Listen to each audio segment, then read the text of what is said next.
Okay, guys. I'm currently on vacation. Sorry, the setup's going to be a little weird. I know a lot of people have been asking me about this whole Ethan situation. I don't have my chat to play off of, so I'm gonna use Rich Lux's videos on the topic. He's collected it seems like pretty well. We're gonna do our best here. But yeah, man, I'm in Disney right now on vacation with my wife. Um, it's actually been a lot of fun. Pretty crazy first day. We got before in the morning, took a flight at like 6:30. Then from there, We'll say and from there, we went right to pretty much went to the hotel, went to Disney, and we stayed there till like 11 o'clock at night. It was actually a lot of fun. It was pretty cool. And so I'm up a little late trying to do it now. I'm trying to get this in before I have to go to another park today. So anyway, yeah, Ethan's got there's some. I probably should bring up his Twitter, but you know what, Ethan. I'm sorry for the unprofessional, but Ethan apologized on Twitter, and a lot of people are upset about whatever comments he made. Now I don't know the comments he made specifically. Um, and I understand making mistakes, though. I mean, it seems like he's been making a lot of apologies lately, which is a little suspicious. So, I guess makes you wonder whether it's performative or genuine. But I'm gonna play this a bit fast. Let's kind of get into it. Sorry if this feels rushed. Let's get this going. it was gross and disappointing. Saying you can guess if Matt is a power bottom by his voice is so gross. But I was right. That was the point. Okay. Ethan Klein has offended the gay community, girl. Attack! The skinny legend has spoken. Power bottom is a guy who likes to wildly ride incredible. the peg of another dude. Okay, we have a call about the top bottom. How did this get lower? Hey, Matt. Volume? So, Matt, what have I got wrong? I know often you feel inclined Is that to me? describe something, Is this just me? And Power bottom is Oh yeah, no, it's and I think that that's okay. of another dude. Okay, we have a call about the top bottom Turn stereotype. this up. Hey, Matt. Oh, So, Matt, wow. what have I got wrong? I know often you feel inclined to describe someone where you think they might be a bottom, You know, and I think that that's often a misconception. they That to like bottoms take, may be passive or the Well, I just the mean that more he likes. passive kind. This is why this is huge. What the hell's with the audio? Majority of the YouTubers you watch, you would assume think they fall between good or evil, or trustworthy and non-trustworthy. I feel like right off the bat, when it comes to good or evil, I mean, these YouTubers, even like the bad ones, aren't really evil. They're not that bad. I feel like some of you guys don't know what evil means, but okay. Not all, but some. And then you have some YouTubers who fall on the other side of the spectrum, like these here. Ethan Klein could very well Like, I mean, like Keemstar and Leafy are not great, but are they evil people? I mean, that's. I just wonder what evil is to some people. join this side because of a statement said in his latest podcast. This is why it's such a huge deal. all right, so Ethan Klein on his podcast yesterday said some very offensive things to people. He even got called out. We have the clip, and we have a lot to say. We have receipts. We have an apology. Some people say it was a fake ass apology, but we have receipts and all that. Well, yeah, it probably is a fake apology. I don't know. I feel like so. Here's the thing for me is I feel like if you do something wrong, a lot of times your first response isn't to apologize. Right, a lot of times people take a little time to weigh what other people have said against like their own personal moral values, and it takes a little bit of time. It could take a few days, it could take a few weeks. It depends on the severity of the topic. Take a few months, maybe even a few years. And so this idea that it's like, oh, instant backlash, instant like, oh, but it does come off as like a little performative because it takes people some time sometimes. So you're gonna be shook, girl. Yes, long-time listener, first-time caller. Roll it. He has some anal leaking. Now, we were saying, well, if he's getting blasted in the ass hard enough, potentially, you may need to wear a diaper. And a lot of you will say, maybe. like, okay, we've had a debate, like, I don't think vaginas increase in size from sex, but assholes actually do. If you have a lot of anal sex, you can actually blast open your anus. Frequent. I mean, I guess so. I mean, when it comes to vaginal sex, like obviously, it doesn't matter how much you have sex necessarily. It's like how big is it? Maybe the roughness is a factor in stretching the cooter open. When it comes to the butt, I guess the butt's not really. It's not really biologically designed to take it up the pooper. So I guess it can tighten up. But yeah, I mean, I guess that makes sense. Sure. I guess what he's saying makes sense. Anal sex can result in a blasted open asshole. Maybe And it can make it easier to poop if you have enough anal. That's like a real thing. Okay. he's just got railed real hard the night before. He's a power bottom. Okay. No, that would. That's an option. Power bottom. So wouldn't that mean that the diapers aren't for him though? No, if he's on the bottom, he's getting railed. That he's an enthusiast. I thought a power bottom was somebody who gave it. Oh, I guess that makes sense. He's a bottom that gets railed, but he's like the dominant bottom. Okay, sure, I guess. Enthusiastic receiver. Oh my god. Power bottom is a guy who likes to wildly ride the peg of another dude. Yeah. Okay, so like a more dominant bottom, sure. What do you Jesus. Power bottom is a guy who likes to wildly ride the peg of another dude while he jacks you off until both have bone orgasms. Yeah. Get down to the power bottom of things here on the Issue Podcast. I love you guys so much, but y'all really need some LGBTQT. Why? What did Shut up. What did I say wrong? Shut up. Colin, if you have a problem with my character, You got it right. I mean, you literally got it right. Power bottom was. Yeah. Shut up. Okay. So You don't know anything about her sexuality, anyways. The fuck do you know? That's true. Yeah. How dare you Assuming. assume? the whole memeing of like, oh, I'm gay. Well, I think that's the only problematic thing I'm seeing so far. Like what they're saying, like it's like just a little silly, but the memeing that like, oh, you don't know our sexuality, that part's probably a little bit like more problematic. Nobody's probably calling that part out, but like that would be the part that would be like, okay, so you're saying something potentially ignorant about gay issues, and then you're like, oh, you don't know our sexuality. It's like this weird idea. It's something that people do a lot just in general. And I know that they're just like memeing it a little bit, but like people will weaponize other people's identities. Be like, well, I'm this, so to try to keep them out of some kind of a punishment. But okay, That none of us are Shit. LGBTQ plus. How dare you assume that? Okay, we have a call about the top bottom stereotype. okay. Hey Matt. So Matt, what have I got wrong? I know often you feel inclined to describe someone where you think they might be a bottom. Yeah, And I think that's yeah. It's like, listen, like a bottomist tends to be more feminine, passive. often a misconception that like bottoms may be passive or the Well, I just mean that he likes. Well, they usually probably are. I mean, like I know a lot of gay people, and the bottoms are more passive and they're more feminine than their partner. I don't think that's. I don't think this is like a huge thing here. It's not like a hot take. Like generally speaking, it's something observable at most relationships. Not all of them, of course, but most relationships where there's like a dominant person and like a more masculine person and a more feminine person. That just tends to be how relationships display themselves for the most part. Like even in gay couples, even if they're like there's a dominant and like keep using dominant or a submissive role, but you know what I'm saying, like a more masculine, feminine, dominant, submissive. That just tends to be the way in which we organize ourselves in relationships. Now, that level of dominance or that level of masculinity ranges very heavily, but it is based on the relationship. Usually, one person that is the more masculine role and the more feminine role. These are interchangeable terms you could use with like dominant, submissive, anything you want to use, but that tends to be how we categorize things. Like for instance, my relationship, I am the more masculine person, and my wife's the more feminine person, but my wife is more masculine than most other women, but like still in the comparative power balance, like that's how we organize ourselves and we enjoy that. So that's pretty normal. passive partner. I just mean that he likes to take it up the butt. But how can you know that about someone? Well, that was just a theory about because he. I mean, if anything, the problematic aspect here would be that he's assuming that this guy likes to get fucked, and then he's relating that getting. I'm assuming it's James Charles. He's relating the receiving of anal sex as almost a negative. Right, like it's like, oh, you take it up the butt. So because you're in that feminine role, you are in a negative situation. You are like, I'm making fun of you for being feminine in some capacity. That would be more problematic to me than just what he's saying. He wears diapers. It's just a theory. Oh no, there have been times. I think one that comes to mind was maybe Jordan Peterson that you described as probably being someone that would be a bottom. That's the one I can think of off the top of my head. Yeah. But like I've heard you at times. See, maybe that's what people are calling him out for, is that he's using receiving anal sex as an insult. And that's like kind of homophobic. Sure. Okay. I think maybe that's where we're going here. Maybe say like, oh, this is someone that might be a bottom. You can't always tell like who's the top, who's the So bottom. do you find it offensive if I say by being like, Yeah, I think that people. oh, he's probably a bottom? Is that the problem? Absolutely. It's offensive. But why are you finding it offensive? Are you finding it offensive because of the assumption or because of the negative connotation he's putting on receiving anal sex, being in that more feminine role as a gay person? Because the gay men already, you have to deal with certain assumptions about femininity and masculinity. I mean, it is funny though. I don't know. I think. Well, gay men tend to be more feminine. That's not like an assumption necessarily. Gay men tend to be more feminine. Like it's not like an insult. That's just the way that things tend to display themselves. There's a very interesting theory. Well, for one thing, this is actually a fact, is that like for every male that is born successively by the same mother, the higher chance of that child being gay. That's just something that's been observed only in men, not in women. It's very interesting, and it suggests that there may not be a necessarily genetic factor, although there may be, to being gay. But more than that, there may be a a factor of like a birth, like the birthing process, being born, may be a factor in somebody's sexuality. I'm just trying to like regulate my audio level. Sorry. Sorry. The problem is that, but like, yeah, gay men tend to be more feminine. That's not an insult. That's just like that's just an observation. the term power bottom is very funny to me.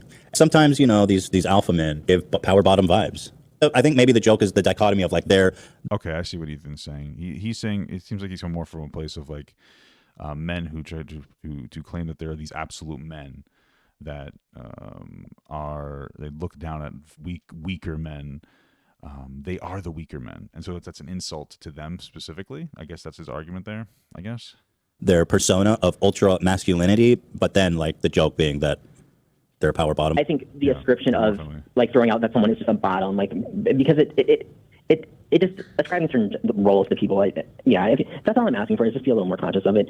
So would you consider yourself a top or a bottom, or you don't do that the labels? And I mean, this is all peace and love. I would totally be a top. With respect, Ethan, it's none of your business. But you have a preference one way or the other. But that's another dangerous assumption too. Can I guess? You tell me if it's right. If I guess right. No. Well, you know what? I'm not gonna get into it, Matt. But we all know which one you prefer. But as long as you understand where I'm coming from on this. To be honest, I don't really. Okay, to be on the bottom is to give. It's to give. You know, it's a gracious thing to give and to receive like that. Power bottom is a bottom who is just the more active bottom. Oh, okay, I see. So they'll ride it. They can ride. A power bottom will ride it, where a regular bottom will just kind of lay there. So the power bottom is someone who rides enthusiastically. You don't need diapers or anything, right? But like, if you are a regular receiver of anal sex, and I'm not saying you are, I don't know. But if you were, does the poop pass like any differently from before? Or is it all normal functions? Like, I think the issue here is that I think he's just trolling the fuck out of this gay person for after they talked about this stuff. And like, listen, I don't think okay. So like Ethan's overall stance is like whatever. I don't know.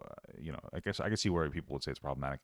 The bigger issue I think here is that he's memeing a person who's like, hey, listen, I have an issue with this, and instead of being like, okay, I mean, I disagree, but thanks for telling me.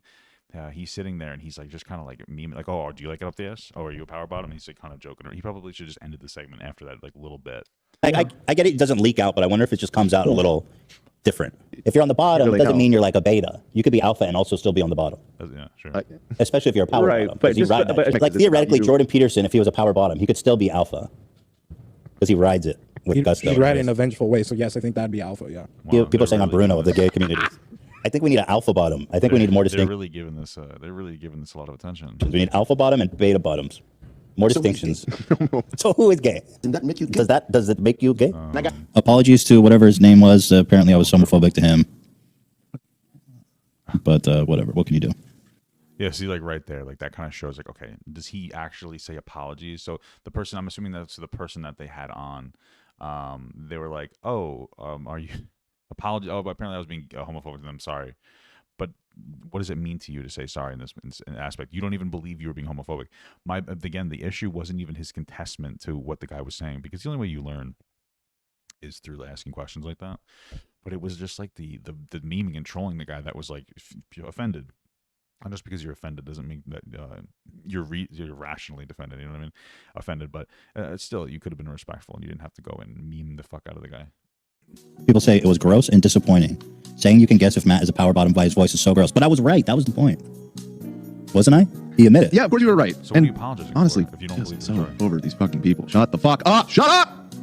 Bro, this is such a weird thing. This is so weird that they're like, this is like their Joker arc. This is their like anti-SJW arc. It's just such a bizarre thing where they're on the screen and they're like, shut up, guys. Fuck you, SJW. Like, that's dumb. Like, I don't even do that. And you guys know that I'm not like particularly politically correct. But like, there's a way to navigate these situations. Like, he could have said like, listen, guys, like we were joking a little bit about it. I understand where you might get upset, blah, blah, blah. But they're not actually doing that. They're just telling you to shut up and then making performative apologies. Like, I totally see why people don't care, because this isn't like a genuine experience. And Ethan is very back and forth on whether he wants to be, where he wants to cater to like the SJW side versus like the more edgy fan base. And it's like, be consistent. But I noticed that when they make jokes, they don't seem lighthearted. I think that's people's biggest issue, is that these jokes don't seem to be lighthearted or from a fun place where they're just joking around.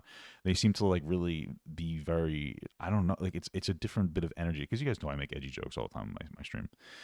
But like, it feels like there's a different energy when it comes to their edgy jokes that's like antagonistic. Whereas like when I make edgy jokes, it's just me being stupid. I mean, for the most part, when I say something like an edgy joke, most of the time the joke is almost on me, because I'm just coming off as like the ignorant straight white cis male. That's the character.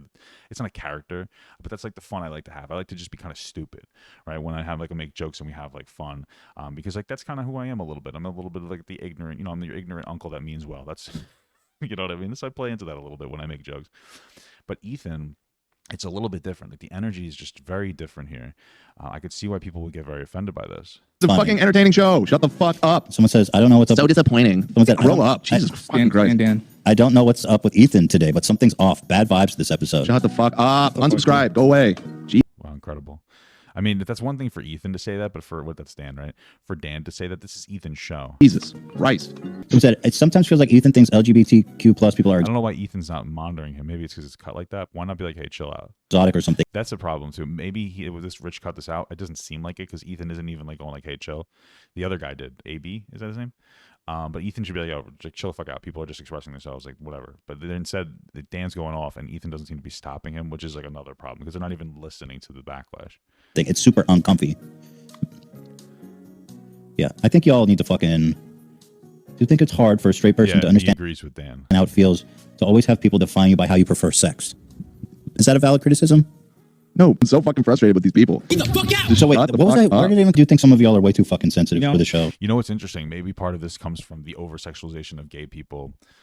Because that is a stereotype. And it's actually a very interesting conversation because I talked to my wife about this because she used to be very active in LGBTQ spaces. And we talked about the stereotype of gay men, specifically gay men.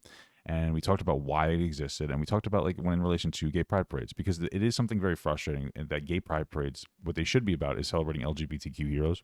But a lot of times it becomes very sexualized and very commercialized where they sell you like drugs and alcohol and you party and then you wear very sexualized outfits. And these are the things that all kind of boil up into the over-sexualization of the LGBTQ community, which I don't think is a good representation of the community. And we actually talked about it. And one of like theory for why there's a lot of sexualization within some of the culture, or at least the culture that's very like in our face, has to do like with historically, specifically gay men having to marry women and then once a week or once a month disappearing to like a gay bar and being very sexually promiscuous because like what else are you really going to do? I mean, you're staying home and you're working your 9 to 5 and you have your wife and you have your kids and you're miserable, and then when you hang out, what can you really do other than like have sex and have fun? And so like one of the theories is possibly that has an impact on the culture. But it's just a theory, a game theory, a gay theory. Get it? To be totally honest, like people in this thread who are saying they're grossed out and whatever, I think this with peace and love, you might be too sensitive to watch this show. If you're watching the show, here's the thing: maybe you don't have to respond to all your criticisms.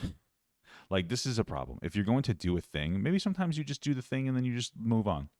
You made maybe something a little sussy. You had somebody come out a little sussy, a little bit of a suspicious perspective. You had Ethan, maybe. I mean, I don't even think the joke was that bad. It's their explanation of the joke where it gets really bad. It's the having the guy on to like educate them, and then not even. It's fine to disagree. I honestly, in the same scenario, I might disagree as well. But then to be like, well, do you like it up the ass? Are you a power bottom? And it's like, okay, this person has an issue fundamentally with your terms that you're using, and then you're going to use those terms against them. And it comes off as like very, like, it just comes off as yucky. Like, comes off as attacking. If he had just made the joke and then people were like, hey, we're upset. And they're like, oh, sorry, guys. Like, or that he had that guy on and said, okay, I see what you're saying. I don't know if I agree, but thanks for coming on. And then just moved on. I think this would have been totally different. But there's like this attack on his fan base. And so I think that's the biggest problem here. And you're perpetually offended by things I'm saying, you may want to just stop watching. Like, genuinely. Like, does get annoying with some of y'all getting offended all the time. Come on, you're talking about power bottoms. It's like me asking Ela if she likes it in the front or back. Does she ride your cock, or like you pounding her? Respect. I would answer that question. My wife loves it when I pound the fuck out of her. So I would just answer that question, Ethan. Just answer the question. Just yeah. Matt, not cool, dude. Okay, so did he answer it? I don't know. we have a lot to say. Please put your comments down below before we get. Okay. Listen, I don't know if there's a lot of other stuff going on. I love Rich. I think that Rich is a great guy, but I'm gonna kind of skip through it only because I have to go to MGM Studios. Okay. I will send you a gift, Rich. Maybe I will. Maybe we'll actually buy something, and I'll find your PO box and I'll send you something because I'm using your video. We'll see. We'll see, but I'll probably forget because I have boomer brain. All right, so this is his apology. Sorry. To my LGBTQ fans, I'm sorry for the comments on today's show. The sexualization of gay men and the grouping of tops and bottoms is a stereotype that I will be trying to unlearn. Apologies to the caller who I shouldn't have pressed inappropriately. Hope you guys know I'm always mean well. I just don't agree. Again, like the little bit of ignorance, I think is totally like it's normal, bro. Like, listen, here's the reality. Whether you like this woke hot take or not, straight white cis men, we're just never gonna like fully get it. Like what experience am I gonna go through? It's the truth, and it's an uncomfortable truth because like you never want to be in that situation where like I'm never gonna get it. But I actually asked my wife the other day. I said, "Babe, do you think I'm homophobic or not homophobic?" But she's like, "Yeah, of course you're homophobic. You hate gay people." No, I'm just kidding. I said, "Do you think I'm sexist?" And she kind of like she's like, so she sighed a little bit, and she's like, listen, I don't care. I was like, what does that mean? She's like, there's some things that you just don't get, and you try, but you're just not gonna get. And I'm like, okay, and it's uncomfortable, but like it's hard to for me to what experience can I really relate to, in some way, like in what way have I been oppressed, and so like that's kind of the reality, and so I don't think that it's massively problematic for like a fucking white dude, straight white, whatever, cishet, to be a little bit disconnected from things. I think that's totally fine. I mean, the power bottom shit doesn't bother me, obviously, and I honestly I would probably still keep the meme up. In general, I'd still be like, power bottom, ha ha ha. Even if people are a little uncomfortable about it, I think it's the response to it that's massive. How the fuck did he get this 2 seconds in? Wait, Rich Lux literally had this is 2 seconds into this tweet. Rich, what is going on, brother? You just you hyper hawking him?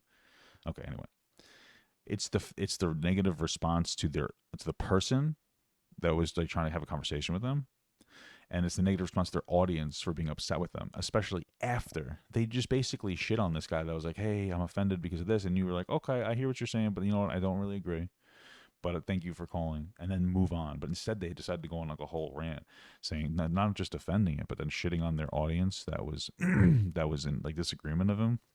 I think that's like the real problematic aspect here, more than anything else. I think there's a couple of the tweets. I love the group of guys who are supposed to be open to free speech, criticism, feedback, debate, etc. Can handle a little heat. That's fair. Criticism, feedback, debate can handle a little age reproduction. I had this before with moment. LGBT. Like you could just tell that he was like, oh man, like I love you guys so much, but y'all really need some LGBTQT. Why? Shut up. What did I say wrong? And like we said, like they decided to be like, well, you don't know if we're gay or not. And like here's the thing, even if like okay, let's say I was gay. Let's say I was like a bisexual guy. Let's say I was like not even bisexual. Let's say I was attracted to like men in some capacity. The reality is, and this is something that people don't want to talk about, the reality is even if I was gay, if me as a person, my ability to identify with other gay men or bisexual men wouldn't necessarily be the same. Different people experience different issues. So like I wouldn't be able to identify with the issue of people looking at me and going like, oh, like you're a bit feminine and we could tell you're gay. And except, because I'm a very masculine man, and like, so just because you identify with the community doesn't necessarily mean that you're going to be able to identify with the struggles of that community. But they decided to use that as a weapon. Like, oh, well, you don't know if I'm gay. I might be gay. I might be a gay guy. I might like penis sometimes. And it's like, okay. But like, I feel like most straight men probably have had fantasies about, and at one point in their life, honestly, myself included. It's just the truth. And I think that gets into an entire conversation about the way that we discourage young boys from experimenting with themselves versus we don't say anything about young girls. And this is going to get like a little deeper, but like if you've noticed, when it comes to this is something I've had a conversation with my wife about.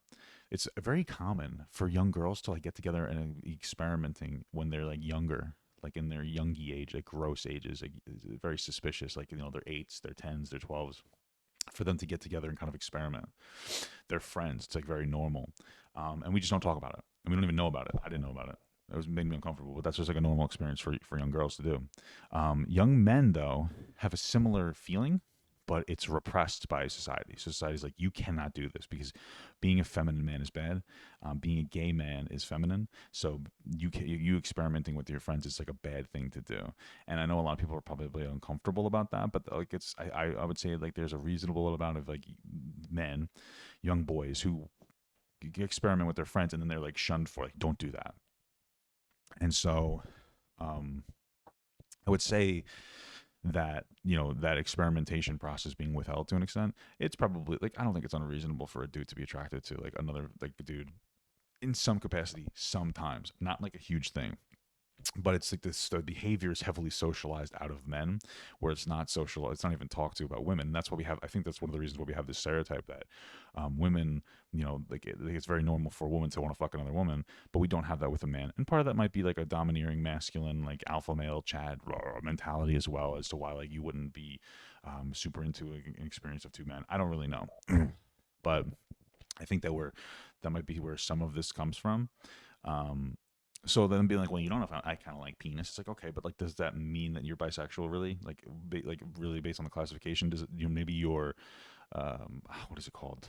Heteroflexible, but probably not. Maybe you fantasize about some men, maybe like very feminine men. Maybe we get into like a case of, what is it? But it doesn't mean that you can identify, and it's just you weaponizing the identity to try to get out of punishment. Shut up, Colin. If you have a problem with my character, You got it right. Like, here's the situation, right? You're gonna come for me, whatever. Okay. So first of all, with respect, Ethan Klein has this panel of people, right? They're like up to the side and they're commentary, they're cracking jokes, whatever, right? I guess Petty Page was right. They need a non-white person there. In all honesty, I had a conversation with Paige, like maybe they just need like a gay black guy there or something. You know what I mean? Like just somebody to and it sounds weird because then it's like, oh, you just have them because they're gay and black. But it's like, well, if you're gonna often talk about social justice issues, which Ethan does, maybe you should have somebody that can be a reasonable representation of that. Gay black guy or a gay black girl or something, something along. Wouldn't it make sense if it's one thing if like you have a bunch of white guys on a show where you're talking about fucking fireworks and jerking off donkeys or something, but if you have a show that regularly talks about social justice issues, wouldn't it make sense to have somebody that would be considered marginalized? And I know they have women, but like white women, come on, guys, you know what I'm saying? It would make more sense. It seems like college humor. I don't know, the boys club. Like, it just seems very much like kitchen table talk. And that would be fine. But like, this is the issue: is it's not like he's just having silly kitchen table talk, and like whatever. But he's doing that, and then he's like, "Hey guys, I'm a representation of the progressive narrative. I'm your defender." So you can do both, I think, because I think I do, and I like to say I think I do it kind of well. But like they're not doing it well. I just feel like they're just not doing it well. They have this whole space where they're very popular, and they're like almost self-consuming at this point. Some of the conversations shouldn't be aired, but it did. It just, you feel so comfortable with talking to the camera and to the audience that you feel like they're going to get you, but you do offend people. Do I think that Ethan that's Klein... True, because you know what? I've had times where on my stream I'll talk about something, and then I just like, I get out of it. I'm like, you know what? That was not a good conversation. I'm not going to put that up on my YouTube.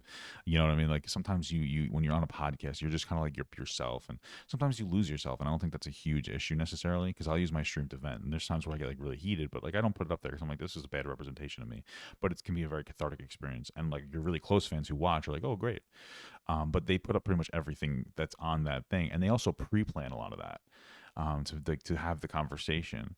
And some of the, it's hard to say, but like a lot of times I don't plan to talk about things.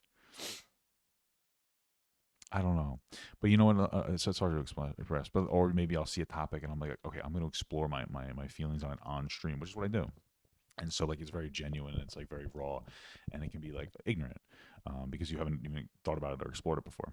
So is homophobic. No, I do not think so. What I do think is that Ethan Klein could have a lot more education about the situation, and on top of that, he needs to broaden the group of people that he has on the show that work for him. Like I don't really see any black people there. I don't really see people of color there, period. I don't really see any trans people there. I don't see any gay people there. I think that like, I think at the very least he should have, this is another conversation. I talked to Paige about this. He doesn't seem to have any like black or gay friends, right? And I know people's first thought is like, oh, you're just going to the, oh, I have a black friend, so I'm not racist thing. No, I'm not. Because just because you have a black friend doesn't mean that you're not racist. But there is something to be a bit skeptical about of a person, especially a person who professes that they are this, or champions themselves as an ally to different communities, that doesn't seem particularly comfortable enough to have like a friend that's non-white. You know what I mean?